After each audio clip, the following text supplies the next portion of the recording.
நீ எழுத வேண்டியது என்னவெனில் போதும். தேத்ரா சபையின் தூதனுக்கு நீ எழுத வேண்டியது 3 சபை இதுவரை பார்த்திருக்கோம். என்ன எபேசு சபை குறித்து சொல்லும்போது, நீ ஆதியில் கொண்டிருந்த அன்பை விட்டாய், சொல்லி ஆதில் செய்த கிரிகளை செய்வாயாக. சிமெண்டானுக்கு வரும்போது எந்த ஒரு குறைவையும் ஆதியானவர் காணவில்லை. பெர்கமுக்கு வரும்போது அங்கே 2 வேறுபட்ட போதகங்கள் இருப்பதை கண்டு அதை குறித்து வருத்தப்பட்டு சொல்கிறார். தியத்திரா சிற்பம் தியத்திரா தியத்திரா தியத்திரா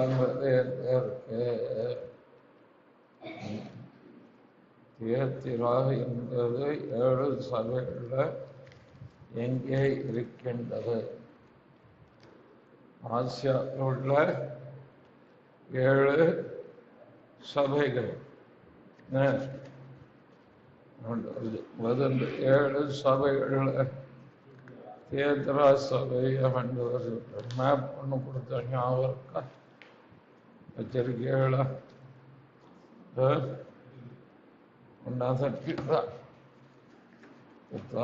நான் எடுத்துருக்கேன். இந்த தியத்திரா ஆசியா மைனர்ல இருந்த தியத்திரா இது ஒரு பெரிய பட்டணம் அல்ல. சிமென்னா எபேசு பெருக்கும் போல ஒரு பெரிய பட்டணம் அல்ல. சாதாரணமாக இருக்கிற திருநெல்வேலி பாளையங்கோட்டை மாதிரி வச்சுக்கோங்க. இது பெர்கமுக்கும் சிமென்னாக்கும் நடுவில் ஒரு பட்டணம். இந்த பட்டணத்துக்கு ஆண்டவர் சொல்லும்போது இந்த பட்டணத்தை பொறுத்து ஒரு காரியம் இருக்கு. இது கொஞ்சம் நான் எடுக்கிறதுக்கு உங்களுக்கு சரித்திர பாடம் மாதிரி தெரியும். ஆனா அதை தெரிந்து கொண்டாதான் பின்னால ஏன் ஆண்டவர் அக்கனி ஜுவாலை போன்ற கண்கள் சொல்றாருன்னு புரியும். இந்த தியத்திரா பட்டணம் 2 காரியங்களுக்கு மிகவும் பிரபாதமானது. ஒன்று டெக்ஸ்டைல். டெக்ஸ்டைல்னா உங்களுக்கு தெரியுங்களா? நெசவு. நெசவு நெசவு என்று சொன்னா நம்ம தமிழ்நாட்டை எடுத்துக்கோங்களேன். காஞ்சிபுரம் பட்டு. பட்டுக்கு பெயர் போன இடம் காஞ்சிபுரம். இதே மாதிரி இந்த தியத்திரா எதற்கு பெயர் போன இடம்னா ரத்தாம்பரங்களை உண்டு பண்ணுவதில் பெயர் போன பட்டம். இந்த ரத்தாம்பரம் நாம சொல்லும்போது சாதாரணமான மக்கள் வாங்கக்கூடிய அளவில் உள்ளதால் எல்லாரும் காஞ்சிபுரம் பட்டு வாங்கி கட்டிட்டா வராங்க. ஏதோ ஒரு திருமண நாள், ஏதோ அளவுக்கு மிடில் கிளாஸ் பீப்புள் ஏதோ ஒரு விசேஷத்துக்கு 1-2 வாங்கி வச்சுக்கிறாங்க. ஆகவே இதுல பெயர் போன நகரம் தியத்திரா. 2வது வெண்கலம், வெள்ளி இந்த காரியங்களை அதை சார்ந்த தொழில் ரீதியான காரியத்தில் தீராப்பட்டணம் சிறந்த ஒன்று. இந்த தீராப்பட்டணம் யார் மூலமாக உண்டானது என்றால் அலெக்சாண்டர் த கிரேட் அவருடைய காலத்தில் தான் இந்த தீராப்பட்டணம் அமைக்கப்பட்டது. நம்ம ஊர்ல பார்க்கிறோம், சில பட்டணங்கள் அமைக்கிறாங்க, சிலிகான் சிட்டிங்கிறார், அதுக்கிறார். புதியதாக பட்டணங்கள் அமைப்பது போல அமைக்கப்பட்ட ஒரு பட்டணம் அலெக்சாண்டர் த கிரேட்டால் உருவாக வந்தது. இரண்டாவது, அந்த தியேட்டரால தான் அலெக்சாண்டர் தன்னுடைய படைப்பிரிவை வைத்திருந்தார். ஆங்கிலத்தில் மிலிட்டரி கேரிசன் சொல்லலாம். படைத்தளத்தை அவர் அமைத்து வைத்திருந்தார். ஆகவே அந்த படைத்தளத்தில் உள்ளவர்கள் கும்பிட்ட தெய்வம் அப்பல்லோ எல்லாம் பின்னால வரும். அந்த இன்ட்ரோடக்ஷன்ல கவனிப்பாங்க. இந்த அப்பல்லோவுக்கு தான் ஒரு ஆலயம், ஒரு கோயில், இவனுக்கு தான் பண்டிகை எல்லாம் கொண்டாடுவாங்க. அப்பல்லோவுக்கு என்னன்னா அவன் சன் ஆஃப் காட், தேவகுமாரன். அவனுக்கு தேவகுமாரன் தான் தெய்வத்தை வெளிப்படுத்துகிறவர் அர்த்தம் கிரேக்க பதத்தில். ஆகவே இப்படிப்பட்ட இந்த தியேத்ராவில ஒரு சபை இருந்தது. சரி, இந்த தியேத்ரா பத்தி எங்க வேதத்தில் வருது? அப்போஸ்தலர் நடவடிக்கைகள் 16ஆம் அதிகாரம் 14ஆம் வசனம், பக்கம் 186. அப்பொழுது தியத்தீரா ஊராளும் இரத்தாம்பரம் விற்கிறவளும் தேவனை வணங்களும் ஆகிய லீதியாள் என்னும் பேருள்ள ஒரு ஸ்ரீ கேட்டுக் கொண்டிருந்தார். லீதியாளை குறித்து சொல்லப்பட்டு இருக்கிறது. எந்த ஊரை சேர்ந்தவள்? தியத்திரா. இந்த சம்பவம் நடந்த இடம் ஏது? எங்கே நடந்தது? 12ஆம் வசனம். அங்கே இருந்து மக்கதோனியா தேசத்து நாடுகளில் ஒன்றிற்கு தலைமையானதும் ரோமர் குடியேறியதுமான பிலிப்பி பட்டணத்துக்கு வந்து அந்த பட்டணத்தில் சில நாள் தங்கி இருந்தோ. அப்போ நீங்க பவுல் அப்போஸ்தலன் பிரயாணம் பண்ணின தேசம் உங்க பைபிளுக்கு பின்னால் ஒரு மேப் இருக்கும். இந்த மேப் பார்த்தீங்கன்னா அதுல பிலிப்பி பட்டணம் எங்க இருக்கு, தியேத்திரா எங்க இருக்குன்னு தெரியும். தியேத்திரா இருந்தது ஆசியா மைனர், ஆசியாவில்.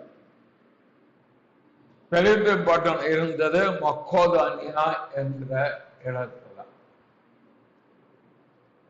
சொல்ல போன தென்னிந்தியா, அடுத்தது வட இந்தியா, கன்னியாகுமரி, சென்னை பட்டணம், டெல்லி, அப்படி வைத்துக்கோங்க. ஆகவே தியேத்திரா ஊராள இருந்த இந்த பெண்மணி ரத்தாம்பரம் விற்கிறவள் என்றால் இவளை குறித்து சரித்திரம் என்ன சொல்ல, கோடீஸ்வரி, வெல்தி பிசினஸ் உமன் இவளை குறித்து சொல்லப்பட்டு. இந்த ரத்தாம்பரம் விற்கிறவ பிலிப்பு பட்டணத்துக்கு வந்ததுக்கு காரணம் ஏற்கனவே சொன்ன தியேத்திரா என்பது நம்ம மாதிரி உள்ள ஊரு, திருநெல்வேலி, பழையக்கோட்டை இருந்தது.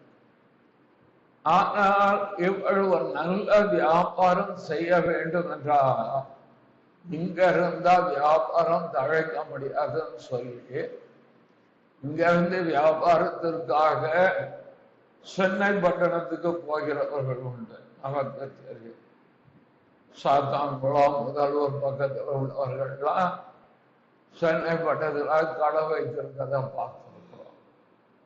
திருநெல்வேலிக்காரங்க நிறைய பேர் சென்னை பட்டணத்தில் கடை வைத்து பெரிய கோடீஸ்வரன் இருக்கு. இதே போல இந்த லீதியா தியேட்டராவில் இருந்தால் நமக்கு வியாபாரம் ஆகாதுன்னு ரோமர் குடியேறினர். ஒன்று மக்கோதேனியா தேசத்தின் நாடு ஒன்றிற்கு தலைமையான கேபிட்டல் சிட்டி. அங்க போய் உட்கார்ந்து வியாபாரம் பார்க்கிறார்.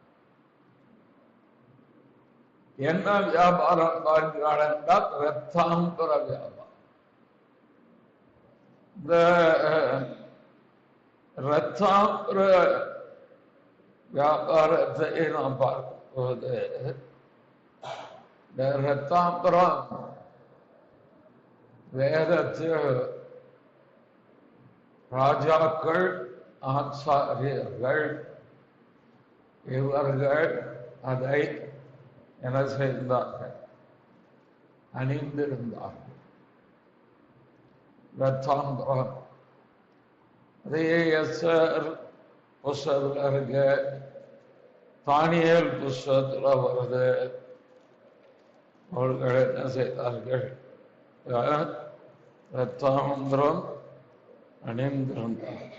தானியேல் 5:29 பக்கம் 1038. அப்பொழுது பெல்ஷாத்சார் தானியேலுக்கு ரத்தாம்பரத்தை எப்படி சொல்லியிருக்கா. அடுத்தது அவர் என்ன சொல்றார்? 5:16 பின்பாக நீ ரத்தாம்பரமும் கழுத்திலே போர் சர்வப்பணியும். நிறைய பகுதி அந்த ரத்தாம்பரம் எங்கெங்க இருக்கு, அது நமக்கு தேவையில்லை. அதிகமாக நம்முடைய ஆழத்துக்குள் போக வேண்டாம். ஆனா இந்த ரத்தாம்பரம் எதிலிருந்து தயாரிப்பாங்கன்னா, நத்த இருக்குல்ல, கடல் நத்த. இந்த கடல் நத்திலிருந்து ஒரு ஜூஸ் எடுப்போம். அடுத்தது தியேத்ராவில் உள்ள தண்ணீர்களில் அதிக மினரல்ஸ் உண்டு. இந்த ரெண்டும் கலக்கும் போது இந்த பர்பிள் ரத்தாம்பரம் சாயம் ஏற்படும். ரத்தாம்பர சாயம் அதை அவர்கள் நம்ம பாயில போட்டு எடுத்து அதை அவர்கள் என்ன செய்கிறார்கள்? பண்ணிடுறார்கள்.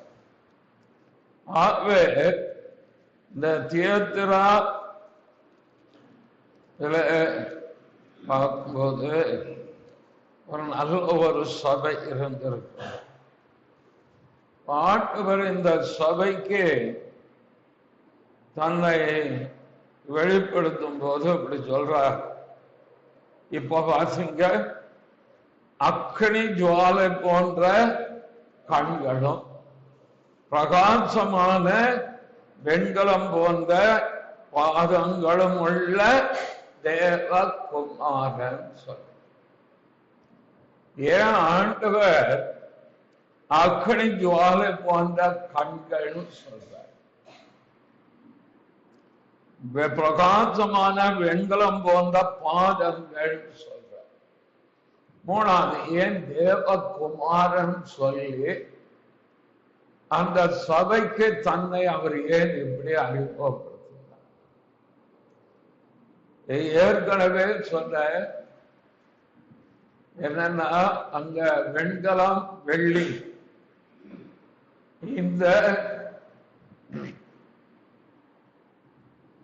உலைக்களங்கள் அதிகமாக இருந்து வெண்கல பாத்திரங்கள், வெள்ளி பாத்திரங்கள் இதையெல்லாம் செய்கிற ஊர்ல எப்போதும் அந்த என்ன சொல்லுவோம், ஒரு வித வைத்து அந்த அக்னிய அவியாதபடி அமைக்கிட்டே இருப்பாங்க தெரியுமா? இரும்பு உலைக்களத்துல துருத்தியாக அதை வச்சு அவங்கிட்டே வந்து அக்கடி எப்போதும் எரிஞ்சுக்கிட்டே இருக்கும். எப்போதும் 24 hours எடுத்துக்கோங்களேன், வேலை நடந்துகிட்டே இருக்கும். அதனால ஆண்டவர் சொல்றாங்க, நான் அக்கடி ஜுவாலை போன்ற கண்கள். இப்படி சொன்னா உங்களுக்கு புரியும். எப்போதும் அக்கடி இருந்துகிட்டு இருக்கிறது போல அவர் அக்கடி ஜுவாலை போன்ற கண்களுடைய. இரண்டாவது, வெண்கலம் போன்ற பாதங்கள். ஏற்கனவே சொன்ன வெண்கலம் வெள்ளி அந்த தொழில் நடக்கிற இடத்துல வெண்கலம் எதை காமியும், உறுதியை காமிக்குமா? அவை அப்படிப்பட்ட பாதங்களுடையன்னு சொல்லிட்டு தேவகுமாரன் சொல்லுறார். ஏன் உயிர்த்தெழுந்த பின்பு ஆண்டவர் தன் தேவகுமாரன் சொல்ற. அவர் சர்வ வல்லமை உள்ள கர்த்தர். அவர் சர்வ வல்லமை உள்ளது, சகல அதிகாரம் உடையவர். வானத்திலும் பூமியிலும் சகல அதிகாரம் கொடுக்கப்படும். ஆராதிக்கப்படத்தக்கவர். உலகத்தில் இருக்கும்போது அவர் சொன்னார், நான் தேவகுமாரனா? நீ தேவகுமாரனா? ஆமா, நான் தேவகுமாரன் தான் ஆண்டவர் சொன்னார். யார் முன்னால சொன்னார்? எல்லாத்தினிடத்துல அவர் சொன்னார்.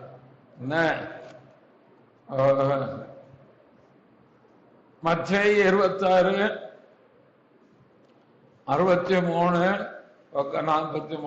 இயேசுவோ பேசாமல் இருந்தார். அப்பொழுது பிரதான ஆசாரியன் அவரை நோக்கி, நீ தேவனுடைய குமாரன் ஆகிய கிறிஸ்துதானா? அதை எங்களுக்கு சொல்லும்படி ஜீவனுள்ள தேவன் உன்னை ஆணையிட்டு கேட்க என்றார். அதற்கு இயேசு, நீர் சொன்னபடிதான். முதல்ல இருந்ததற்கு அவர் பதில் சொல்லல. பொய் சாட்சி அல்லது அவர் சொன்னதே எடுத்து சொன்னாங்க, அப்போ அவர் பேசல. ஆனால் அவர் யார் கேட்பது தெளிவாக, நீ ஜீவன் உள்ள தேவன், நீ தேவனுடைய குமாரனாக நீ சொல்லு. யாராவது உங்களை நீங்க கிறிஸ்தவனான்னு கேட்டா, ஆமா நான் கிறிஸ்தவன், விசுவாசியா விசுவாசி, ஜீவனுள்ள தேவனை ஆராதிக்கிறோம். அதை அறிக்கை பண்ணுவதில் எந்த விதத்திலும் தயக்கம் இருக்கக்கூடாது. ஆண்டவர் அது ஒரு தயக்கமும் காண்பிக்கல. ஆமா, நீ சொன்னதான். ஆனால் அவர் உயிர்த்தெழுந்த பின்பு அவர் யோவானுக்கு அவர் தம்மை காண்பிக்கும் போது எப்படி காண்பிக்கிறார்னு வெளிப்படுத்தல் 1 அங்க இருக்கிறதை நாம் பார்க்க முடியும். நான் 11 நான் அல்பாவும் ஒமேகாவும் முந்தினவரும் பிந்தினவருமாய் இருக்கிறேன் என்று கர்த்தர் தன்னை வெளிப்படுத்துகிறார். ஆனா தியேத்திர சபை சொல்லும்போது தேவகுமாரன் சொல்லுகிறேன். ஏன் அதை சொல்றாங்கிறது நான் உங்களுக்கு சொன்னேன். அங்கே யாரை அவர்கள் வணங்குகிறார்கள்? அப்பல்லோ. அது கிரேக்க தேவர்களுடைய இதுல ஜீசஸுடைய மகாப்பல்லம் வரும். அது அந்த பிராணம். அப்பல்லோ சன் ஆஃப் காட்னு கொண்டாடுறதுனால ஆண்டவர் சொல்றாரு, நான் தேவகுமாரன், நான் தெய்வத்தை வெளிப்படுத்துகிறவர். அந்த சபைக்கு அந்த காரியத்தை உறுதிப்படுத்துகிறார். வேற யாரப்பா? தேவகுமாரன் நான் தான் ரட்சகன், நான் தான் சபைக்கு தலையானவர், நான் தான் பிரதான நிற்பன், நான் தான் மகா பிரதான ஆசாரி என்பதை அவர் சொல்லிட்டு பாராட்ட ஆரம்பிக்கிறார். மிக ஆண்டவர் பாராட்டுகிறார். சிலருக்கு பாராட்டுறதுக்கே மனசு வருது, குற்றம் சொல்றதுக்கு வரும். பாராட்ட தெரியாவிட்டால் குற்றம் சொல்ல உங்களுக்கு அதிகாரம் இல்லை என்று சொல்றார். பாராட்டவும் செய்யணும், தவறு இருந்தா அதை சுட்டி காண்பது தவறே கிடையாது. ஒரு பிள்ளை படிக்கன்னா அந்த பிள்ளை படிப்பை பாராட்டி கேட்டு சொல்லுவான். இவ்வளவு மார்க் எடுத்தான் தாத்தா அதை ஒன்றும் சொல்ல மாட்டேங்காரு, இதுல மட்டும் குறைஞ்சிருக்க.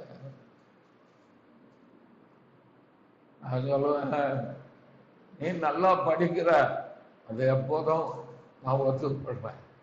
நான் இதில் ஏன் குறைந்தாய் என்பதை நான் கேட்க வேண்டிய இடத்துல இருக்கிறேன். அவ்வளவுதான். மற்றபடி நீ எடுத்த 90 மார்க்கு 95க்கெல்லாம் சந்தோஷம் தான். இதில் ஏன் குறைந்து இப்பெல்லாம் ஆண்டவர் அந்த சபை குறித்து பாராட்ட ஆரம்பிக்கிறார். என்ன பாராட்டுறார்? 19 உன் கிரியைகள், உன் அன்பையும் உன் ஊழியத்தை, ஆங்கிலத்தில் சர்வீஸ், நீ செய்கிற பணிவிடைகள், உன் விசுவாசத்தையும் உன் பொறுமையும் சொல்லிட்டு நீ முன்பு செய்த கிரியைகளிலும், எபேசுக்கு சொல்லும் போது என்ன சொல்றார்? நீ ஆண்டிலிருந்து அன்பை விட்டாய். தேத்ராவுக்கு சொல்லும் போது என்ன சொல்? நீ முன்பு செய்த கிரியைகளும் பின்பு செய்த கிரியைகள் அதிகமாக இருக்கிறதே. நீ முன்பு ஜெபித்ததை விட இப்ப நீ நிறைய ஜெபிக்கிற. நீ முன்பு வேதம் வாசித்ததை விட அதிகம் வேதம் வாசிக்கிற. நீ முன்பு ஒழுங்காக இருந்ததை விட இப்ப நீ ரொம்ப ஒழுங்காக இருக்கிற. நீ முன்பு நன்றி செலுத்துவதை விட இப்பொழுது நீ நன்றி செலுத்துகிற. முன்பு நீ உழைத்ததை விட இப்ப நீ அதிகம் உழைக்கிறார். நாட்கள் ஆக ஆக தேவனை அறிகிற அறிவில் நாம் வளர்ந்துகிட்டே இருக்கோம். நாட்கள் ஆக ஆக விசுவாசத்தில் நாம் வளர்ந்து கொண்டே இருக்கோம். நாளுக்கு நாள் தாவீது விருத்தி அடைந்தான் என்றால் பணத்தை மட்டும் பார்த்தார். ஆண்டவரை அறிகிற அறிதல, ஆவியானுடைய வழி நடத்துதல, ஊழியம் செய்வது, ஆத்ம ஆதாயம் பண்ணுவது, கர்த்தரை தேடுவது, எல்லாம் கர்த்தருக்கு அடுத்த காரியத்தில் என்ன செய்யணும்? இன்னும் அதிகமாக பெறுங்க. 2024 டிசம்பர் வரைக்கும் நாம செய்த கிரியைகளை பார்க்கிறோம். இந்த 2025 நம்முடைய கிரியைகள், நற்கிரியைகள் அதிகமாக, ஏழைக்கு உதவுதல், அநாதைகளுக்கு உதவுதல், ஒடுக்கப்பட்டவர்களுக்கு நியாயம் செய்தல் என்று நம்முடைய நற்கிரியைகள் அதிகம். ஆண்டவர் அதையும் பார்க்கிறார். முன்னால ஊழியத்தை தான் இப்ப வயசாயிட்டு மெதுவா சாஞ்சி ஏசி சொல்ல படுக்காம கணக்கு பார்ப்போம். முன்னே பாருங்க, ஏன் ஜபம் ஆண்டவரே, சைக்கிள் இருந்த நாட்கள்ல ஒரு 10 கூட கவனிக்க மாட்டேன், வேலை அமைச்சிட்டு வாங்க, எவ்வளவு கஷ்டம் தெரியும். அந்த உடனே சைக்கிள் எடுத்து ஒரே நாட்டில் 6 மணி எடுத்து 9 மணிக்குள்ள 3 கூட்டம் நடக்கும். ஒண்ணு திமராஜபுரம், ஒன்று சமாதானம், ஒன்று மகாராஜன் கதை. ஞாயிற்றுக்கிழமையான வீட்டில் இருக்கும்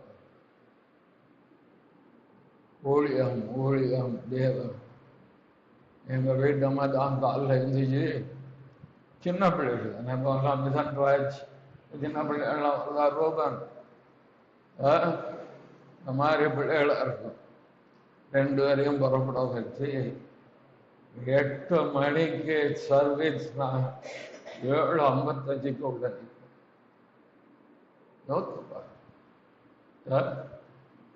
எவ்வளோ தூரம். கையில் வண்டி கிடையாது, 2 வீலர்ஸ் கிடையாது, சைக்கிள். வீட்டு அம்மாவை ஏற்றிக்கிட்டு முன்னால பையனை வத்திக்கிட்டு பொண்ணை கையில் ஏந்திக்கிட்டு என் தாய்க்கு ஒரு குதிரை வண்டி ஏற்பட்டு 8 மணி தவிர்த்துனா 7:55 அட்டன்ஸ். கர்த்தர் அதை பார்ப்போம். பிரயாசப்படும் கொஞ்சம் கர்த்தருக்காக. ஆண்டவர் சொல்றார், உன் பிரயாசத்தையும் கொஞ்சம் பிரயாசம் ஆண்டவருக்காக கரெக்ட் நேரம் கடைபிடிக்க தயவு செய்து பழகு. நீ காலில் வர பேருந்து நான் ரட்சிக்கப்பட்ட காலத்து 79 கிட்ட பாஸ்டர் செல்வகுமார் என்பவர் எனக்கு சொன்ன அட்வைஸ். 47 வருஷம் ஆச்சு. இன்னைக்கும் கீப் த டைம், நேரத்தை சரியாய்க்கணும். இன்னைக்கு ஏன் தெரியுமா? தேவன் காலத்திலே கிரியை செய்வார். அதிகாரம் எடுத்து வார்த்தை பாருங்க. சாயங்காலமும் விடியற்காலமும் ஆகி என்ன ஆயிட்டு கரெக்ட் டைம் தான் அவர் செய்வார். அவர் வரப்போறார், சரியான நேரத்துக்கு அவர் வருவார். ஒரு வினாடி முன்னே ஆகுது பின்னே அது தேவன் அவ்வளவு கணக்கு பார்க்கணும்.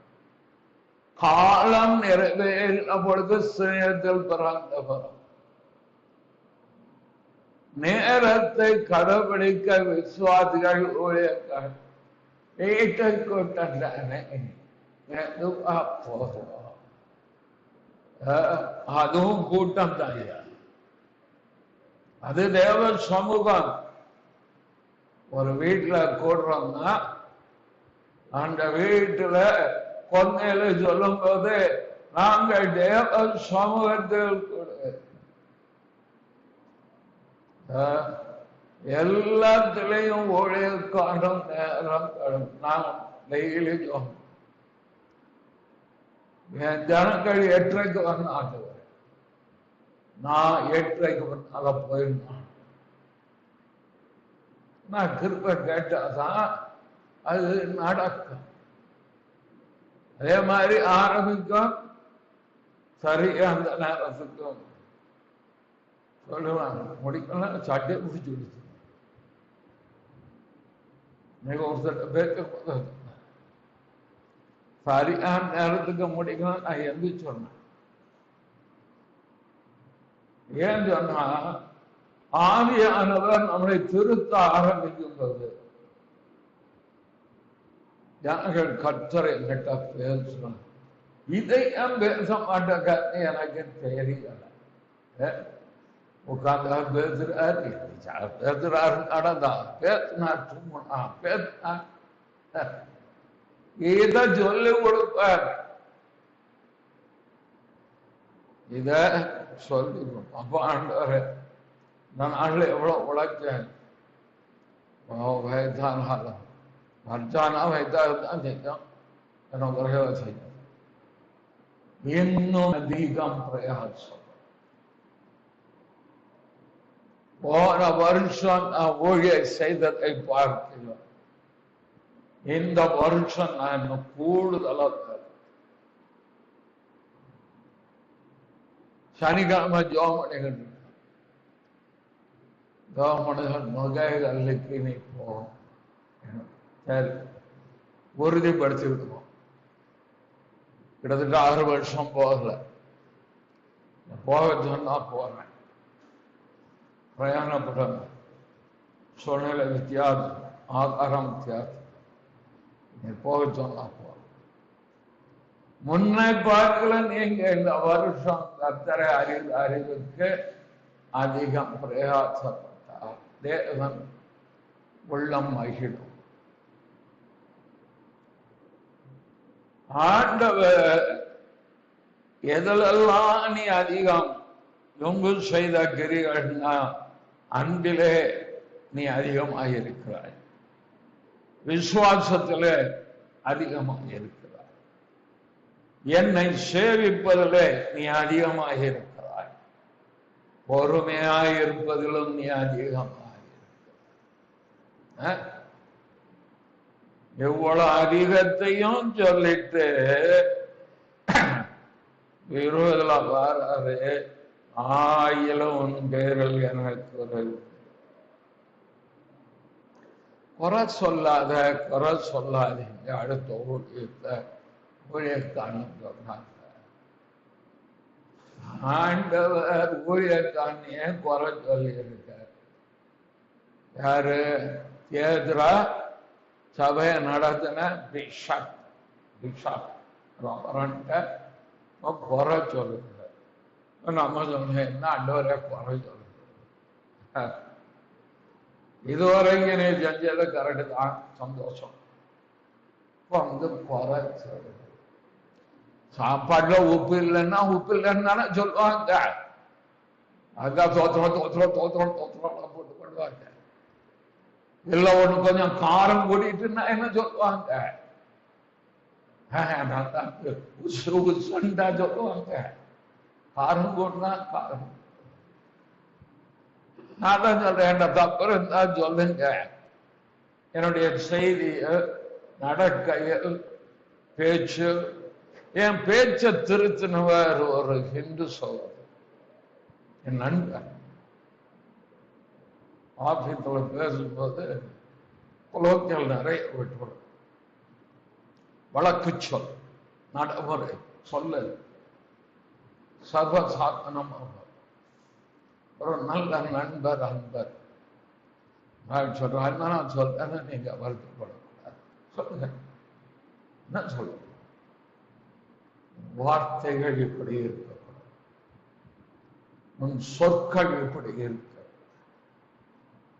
சரி நண்பரே, நான் திருத்தி.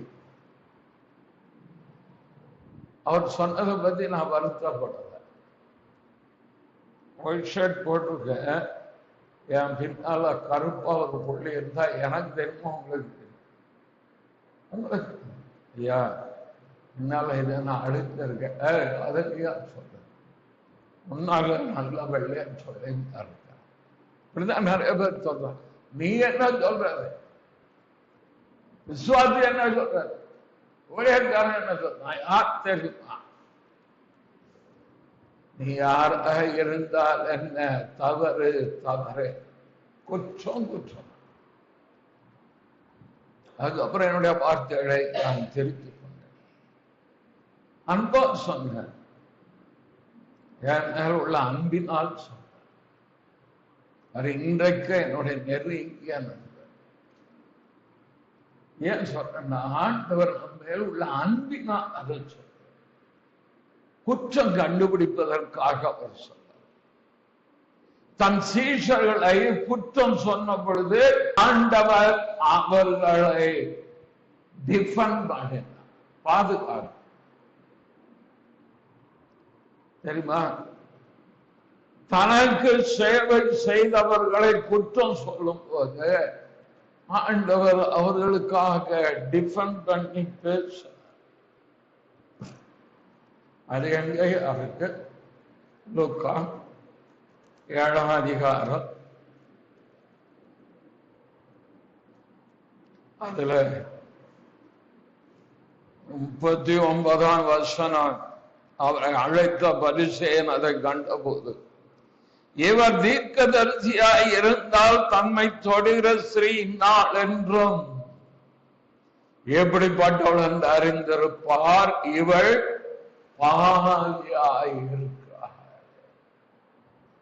தனக்குள்ளே சொல்லிக் கொண்ட உடனே இயேசு அவனை நோக்கி, சீமோனே, உனக்கு நான் ஒரு காரியம் சொல்லணும்னு பேசிக்கிட்டே வந்து சொல்லி அவர் சொல்றார்,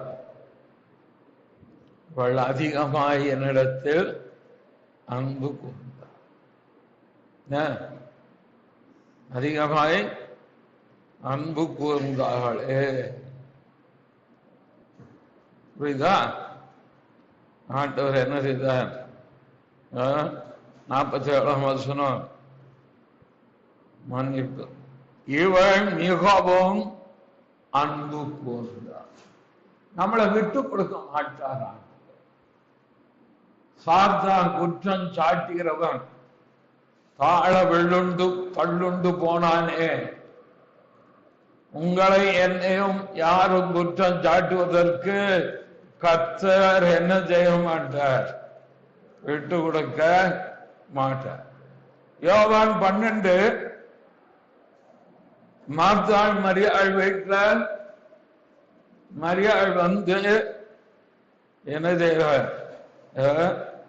அவனுக்கு தைலத்தை ஊத்தணும்னு அவங்க என்ன சொல்றாங்க, 300 பணத்துக்கு இத விற்கலாமே, தருத்திரருக்கு கொடுக்கலாமே. மத்திய சுசேஷத்தில் நீங்க பார்ப்பீர்களானால் அவர் அதுக்கு முன்னாலதான் சொல்லுவாரு. 25 கடைசி போதிகளை பார்த்து பார்த்தால் தர்மம் பண்ணுவதை குறித்து கர்த்தர் சொல்லியிருப்பார். ஆனா இப்பொழுது அவள் வந்து செய்கிற இந்த காரியத்தை அவர் சொல்லும் போது என்ன சொல்றார்? மத்திய 26:12 இவள் இந்த தைலத்தை என் சர்வத்தின் மேல் ஊற்றினது என்னை அடக்கம் பண்ணுவதற்கு எத்தனமான செய்கையா இருக்கிறது. என்ன சொல்றான்னா, அவர் செய்தது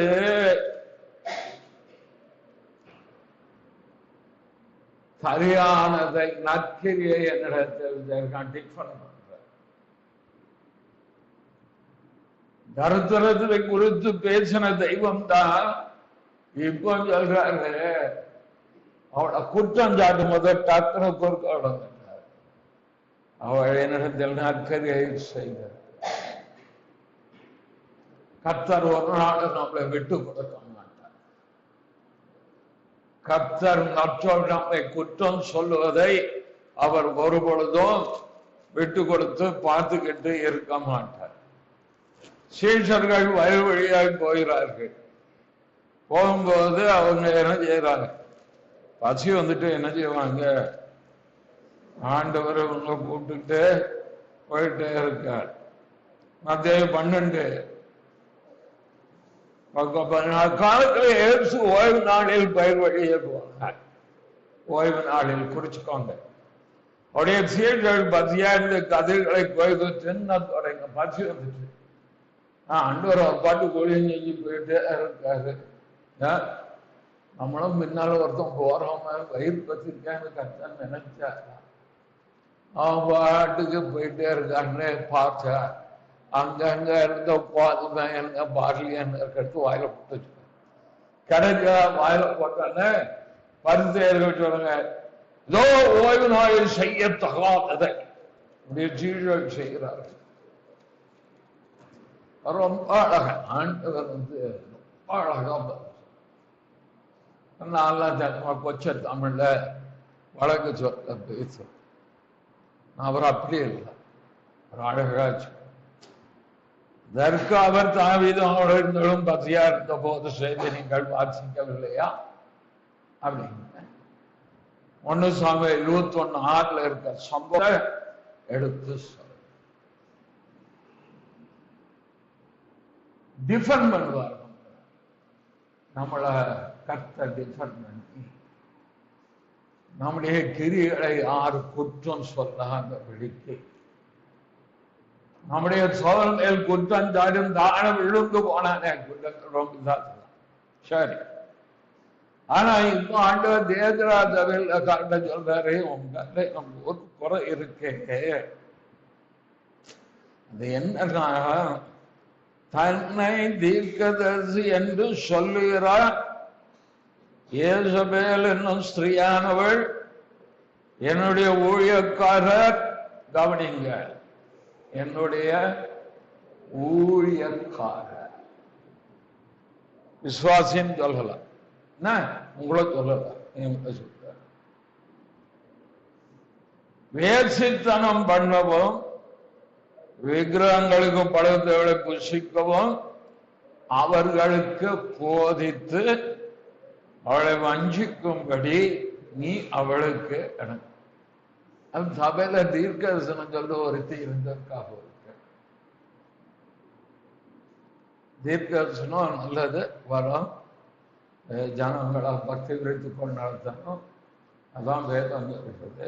இவன் தீர்க்க தரிசி, யாரா தீர்க்கதரிசி. அம்மாவுக்கு ஒரு பேர் சொல்லி இருக்கு, ஸ்ரீயானவள் ஏசபேல். இப்ப பேரே பயங்கரம், ஏசபேல். ஏசபேல் யார் தெரியுமா? ஏசபேல் ஏசபை பத்தி நேரம் ஆயிட்டு, நான் அடுத்த வாரம் உங்களுக்கு ஏசபை பத்தி நான் சொல்றேன்.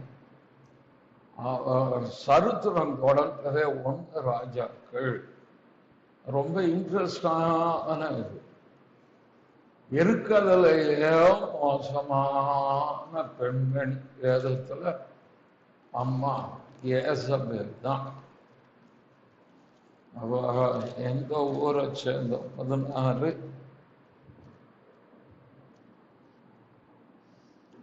பொண்ணு ராஜாக்கள் 16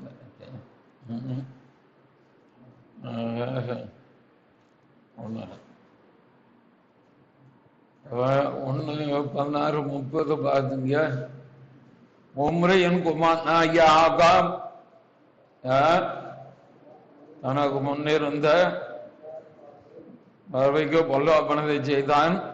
நேபாத்தின் குமாரனாகிய யெரொபெயாம் நடப்பது அவனுக்கு கொஞ்ச காரியம் என்று நினைத்தார் போல் அவன் சீதோனியரின் ராஜாவாகிய ஏத்பாகாலின் குமாரத்தி ஏதபேலை விவாகம் பண்ணினதும் அல்லலாம்.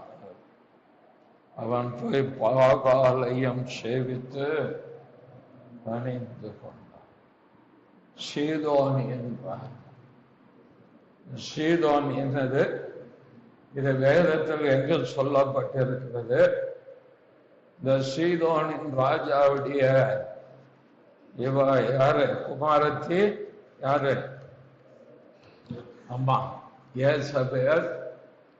அவள் இஸ்ரவேல் ஜனத்தை எப்படி வழிவிலக செய்து இஸ்ரவேல் ஜனத்தை தேவனுக்கு விரோதமாக திருப்பி விட்டார்களே, எல்லா இதுவும் அடுத்த வாரம் உங்களுக்கு தெளிவா சொல்றேன். அதே காரியம் இன்றைக்கு சபைகளுக்குள்ள நல்ல